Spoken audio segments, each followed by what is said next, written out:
ಪುತ್ತೂರಿನ ಬಿಜೆಪಿ ಮುಖಂಡ ಮತ್ತು ಪುತ್ತಿಲ ಪರಿವಾರದ ಸಂಸ್ಥಾಪಕ ಅರುಣ್ ಕುಮಾರ್ ಪುತ್ತಿಲ ಸೇರಿ ಒಟ್ಟು 36 ಜನರನ್ನ ಗಡೀಪಾರು ಮಾಡುವ ವಿಚಾರವಾಗಿ ಯುವಕನೊಬ್ಬ ಸೆಲ್ಫಿ ವಿಡಿಯೋ ಮೂಲಕ ಆಕ್ರೋಶ ವ್ಯಕ್ತಪಡಿಸಿದ್ದಾನೆ.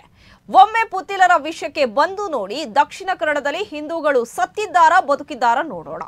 ಹಿಂದೂ ಸಮಾಜ ಯಾವ ಅನ್ಯಾಯ ಮಾಡಿದೆ ಅಂತ ಗಡೀಪಾರು ಮಾಡುತ್ತಿದ್ದೀರಿ, ಅದನ್ನ ಮೊದಲು ಹೇಳಿ, ಆಮೇಲೆ ನೋಟಿಸ್ ಕೊಡಿ ಎಂದ ಯುವಕ, ನಿಮ್ಮ ತಾಕತ್ತನ್ನ ಜಿಲ್ಲೆಯಲ್ಲಿ ನಡೆಯುತ್ತಿರುವ ಕೋಮುಗಲಭೆ ನಿಯಂತ್ರಿಸುವಲ್ಲಿ ಪ್ರದರ್ಶಿಸಿ. ನಿಮ್ಮ ಈ ಗೊಡ್ಡು ಬೆದರಿಕೆಗಳಿಗೆ ನಾವು ಹೆದರೋದಿಲ್ಲ.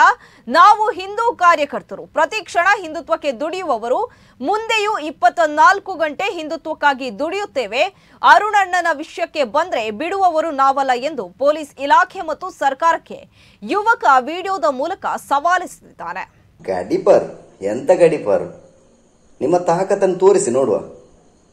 ಒಮ್ಮೆ ಪುತ್ತಿಲರ ವಿಷಯಕ್ಕೆ ಬನ್ನಿ, ಆಮೇಲೆ ನೋಡುವ. ನಾವು ನೋಡ್ತೇವೆ.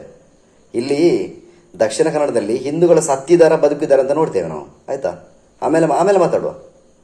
ಈಗ ನಾನು ಒಂದು ವಿಡಿಯೋ ಮಾಡಿದ್ದು ಯಾರಿಗೆ ಸಹ ನೋವು ಮಾಡ್ಲಿಕ್ಕಲ್ಲ. ಯಾಕೆಂದ್ರೆ ಗಡೀಪಾರು ಎಂತದ್ದು? ಗಡೀಪಾರು ಎಂತ ಅನ್ಯಾಯ ಮಾಡಿದ್ದೇವೆ ನಾವು?